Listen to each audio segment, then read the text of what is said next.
तो क्योंकि user ID हमेशा माई एसक्यूएल की नॉर्मली रूट रहती है, और क्योंकि हम केवल यहाँ पर लर्निंग पर्पज से माई एसक्यूएल कर रहे हैं और एसक्यूएल के कमांड्स कर रहे हैं, तो आपका जो पासवर्ड वगैरह है वो थोड़ा सा लाइट ही रहना चाहिए, हल्का रहना, कॉम्प्लिकेटेड नहीं होना चाहिए। बिकॉज ऐसा हो सकता है कि मान लीजिए आप क्लास कर रहे हैं, फिर माई एसक्यूएल करके गए हैं और आपने जो है कॉम्प्लिकेटेड पासवर्ड डाल दिया, तो दूसरा कोई स्टूडेंट आया, मे बी 12th वाले आ गए, 12th वाले जैसे ही उसको ऑन करेंगे, कंप्यूटर ऑन करेंगे, तो उनको देखने को मिलेगा कि वहां पर तो वही नहीं है, क्या कहते हैं, जो पासवर्ड है वो दे ही नहीं पा रहे हैं या उनको पता नहीं है। तो ऐसे केसेस में हमने जो ये सोचा है कि एक सिंपल सा पासवर्ड लेना चाहिए। ठीक है, तो वो सिंपल पासवर्ड कोई भी हो सकता है।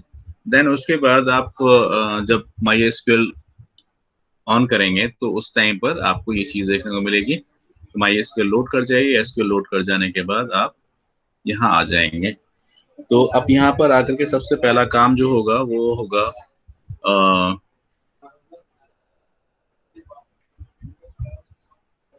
डेटाबेस क्रिएट करना। तो सबसे पहले आप काम करिए क्रिएट डेटाबेस, और डेटाबेस क्रिएट करने के बाद उसको आपको डेटाबेस का नाम देना पड़ेगा। सो यहाँ पर जो डेटाबेस है, दिस इज मैं कर देता हूँ IP12 IP12 एंड सेमीकोलन। ये आप देखते जाइए, क्योंकि बाद में ऐसा होता है कि जब आपको एग्जाम दिया जाता है उस टाइम पर ना तो आप टेबल क्रिएट कर पाते हो, ना ही उस पर कमांड चला पाते हो। इसलिए जरूरी है कि आप सारे कमांड्स इस तरह से इस्तेमाल करें और आगे चलें। ठीक है, सो डेटाबेस क्रिएट करने के बाद आपको अगर टेबल क्रिएट करनी है, टेबल क्रिएट करने के लिए सबसे पहले काम क्या करना होगा, आपको इस डेटाबेस में जाना होगा। सो डेटाबेस में जाने के लिए यूज IP12 से डेटाबेस आपका चेंज हो गया। नाउ टेबल क्रिएट करना है, तो क्रिएट करने के लिए आप क्रिएट टेबल, ये आपका स्टेटमेंट होगा, क्रिएट टेबल, देन टेबल का नाम मैं यहाँ पर कर देता हूँ स्टूडेंट।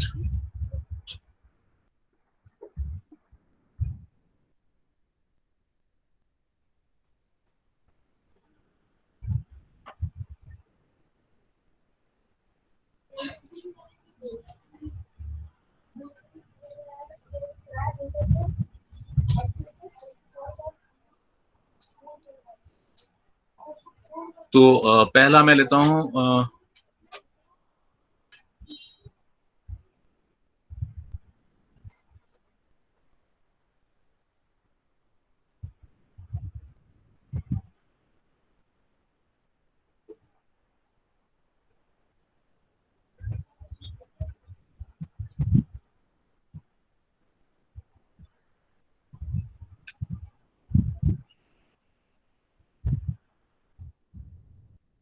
से रोल नंबर, इसका टाइप मैंने इंटीजर लिया और दे दिया साइज दिया 4।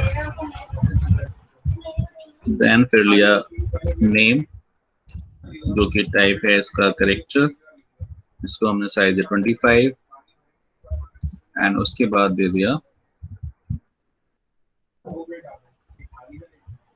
डेट ऑफ बर्थ, जिसका टाइप होगा डेट, एंड सेमीकोलन।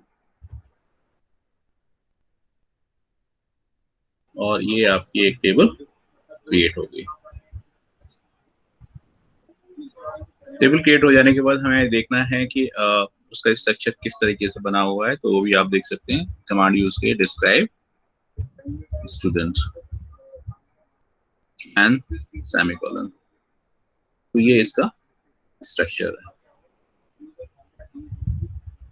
ठीक है, अब डेटा कैसे दिया जाएगा? डेटा देने के लिए जो नंबर हैं वो हमेशा फ्री फ्रॉम कोट्स होने चाहिए, और जो कैरेक्टर हैं वो कोट्स में होने चाहिए, डेट भी कोट्स में होनी चाहिए, चाहे वो सिंगल कोट्स हो या डबल कोट्स हो। लेकिन कोट्स के अंदर हम नंबर भी ले सकते हैं, लेकिन वो नंबर वो होंगे जो हम मैथमेटिकली या कैलकुलेशन के लिए यूज नहीं करते। इसलिए इसलिए आपको क्या करना होगा? आपको सबसे पहला काम ये करना होगा कि इंसर्ट इनटू काम चलाएं। Insert into,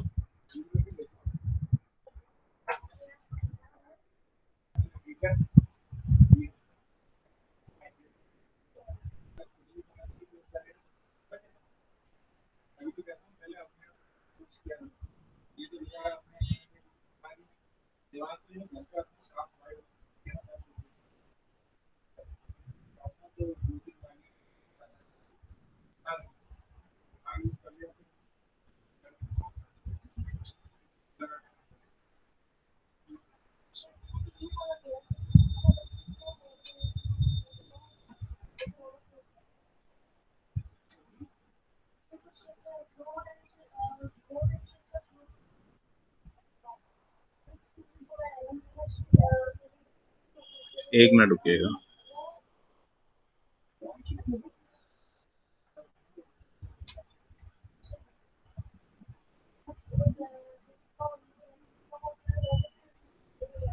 insert into then table का नाम,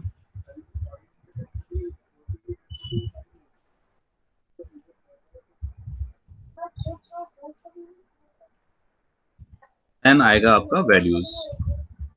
ये अक्सर आप लोग गलती करते हैं। पहला आपका क्या फील्ड जाना है? Roll number. तो यहाँ पर रोल नंबर दीजिए, से 1। दूसरा मैंने नाम है, दूसरा मैं देता हूँ से आकांक्षा।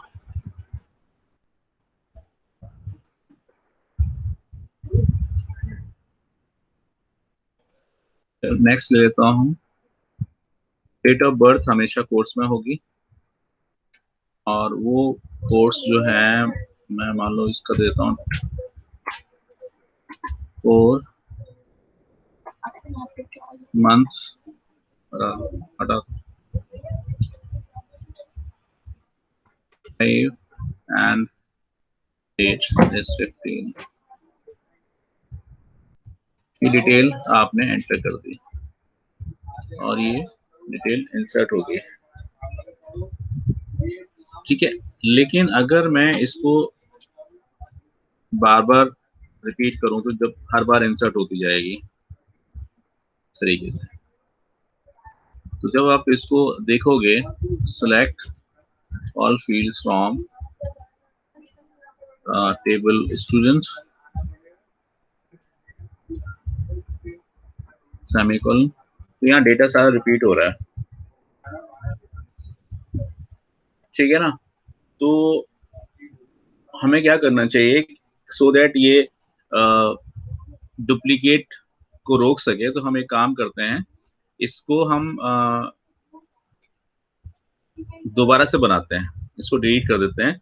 तो पहला काम ये होगा, डिलीट कैसे किया जाएगा? तो यहाँ पर सिंपल है आपका, drop student.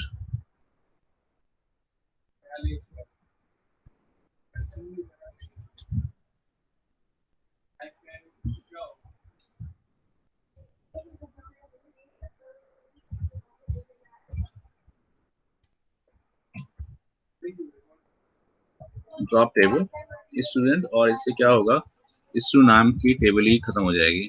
Show tables, there is no table. So अगर दोबारा से हम क्रिएट करते हैं, create table.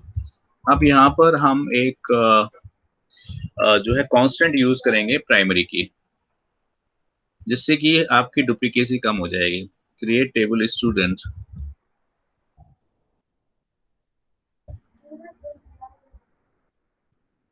Roll number integer 4, then name character is 25. Then date of birth of type date. And say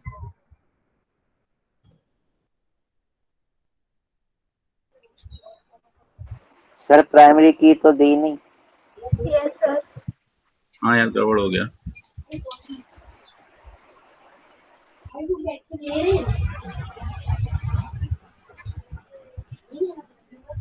फिर से डिलीट कर देते हैं। रोल नंबर को दे देंगे ना प्राइमरी की। हाँ रोल नंबर पे दे सकते हैं।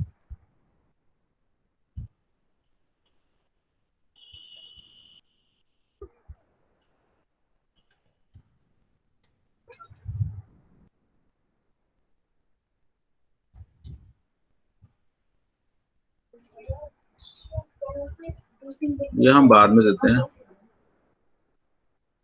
बाद में भी दे सकते हैं।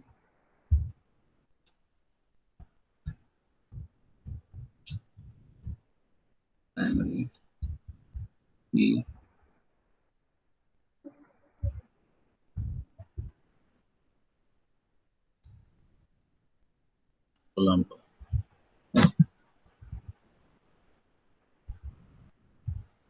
ऐसे भी दे सकते हैं।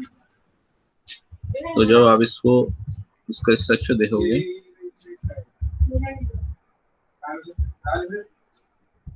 तो फिर आपको यहाँ पर ये प्राइमरी की दिखाई देगा।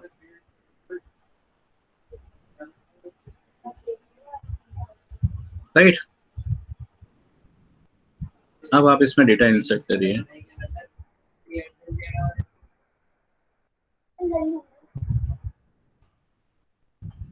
एक डेटा चला गया।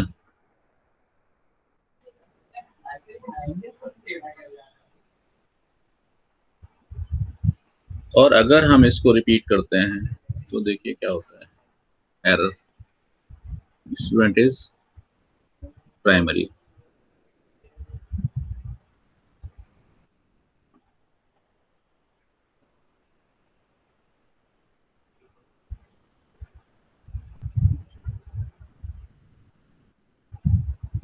ठीक है, तो यहाँ पर हमें क्या करना होगा, चेंज करना होगा, बिकॉज प्राइमरी की जो है आपकी वो नहीं होनी चाहिए, डुप्लीकेट नहीं होनी चाहिए। मैं यहाँ पर क्या करता हूँ,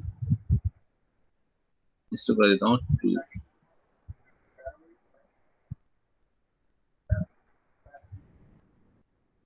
इसको हटा देता हूँ।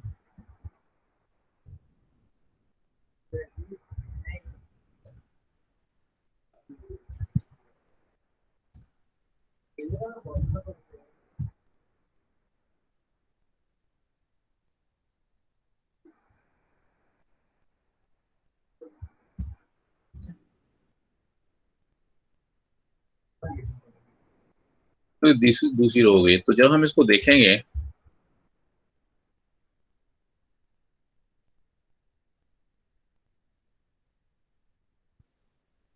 तो इसके अंदर 2 की डिटेल आ जाएगी।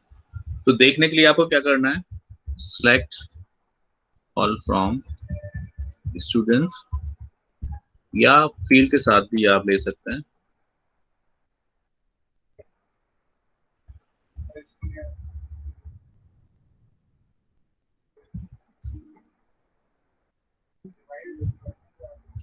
जैसे मैं ये कहूँ सिलेक्ट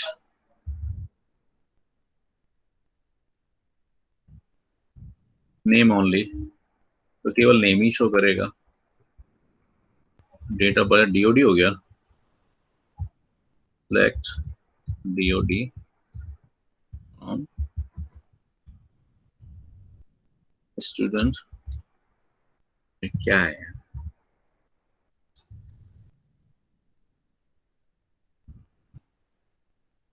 केवल डेट होगा। ठीक है, एक्सक्यूज मी सर। सर ये जो कॉलम के नेम दिए हमने वो चेंज नहीं हो सकते अपडेट करके? वो चेंज हो जाएंगे, लेकिन उसके लिए जो मतलब स्टेटमेंट है वो बदलना पड़ेगा, अपडेट नहीं चलेगा। Okay sir. उसमें कॉलम मॉडिफाई कर सकते हैं, कॉलम नेम मॉडिफाई करना होगा। ठीक है, देन हम कंडीशंस यूज कर सकते हैं, मतलब ये जो प्रीलिम्स है वो एक तरह से रिवीजन हो जाएगा। अगर मान लीजिए मुझे केवल 15 मई वाले ही बच्चे चाहिए, तो मैं क्या करूंगा, select name from student where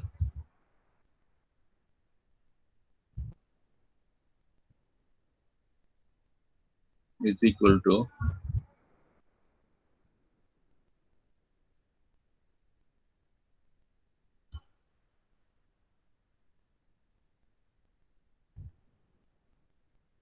तो देखिए इस तरीके से कंडीशन भी दे सकते हैं। और अगर डिलीट करना है तो डिलीट फ्रॉम टेबल का नाम स्टूडेंट। अगर मैं केवल इतना छोड़ देता हूँ तो इसका मतलब दोनों के दोनों डिलीट हो जाएंगे।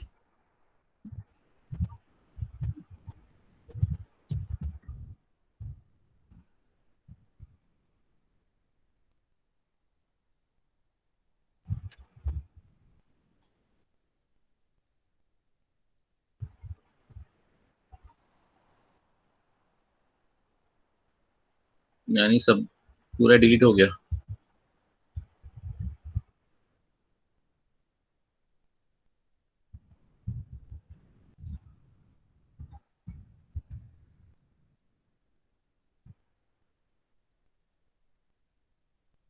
तो इसमें अच्छे TCL वर्क करेगा तो वहां पर हमें ट्रांजिशंस यूज करने पड़ेंगे, तो उस time roll back and commit दोनों ही यूज करने पड़ेंगे। ओके, सो जो आपके पुराना जो मैंने SQL कराया है, जितने भी कमांड्स कराए हैं वो सारे के सारे आप खत्म कर दीजिए। और फिर जो नेक्स्ट होगा, नेक्स्ट में हम स्टार्ट करेंगे आपके एक तो स्टार्ट करेंगे कार्टेशियन प्रोडक्ट एंड कांस्टेंट्स।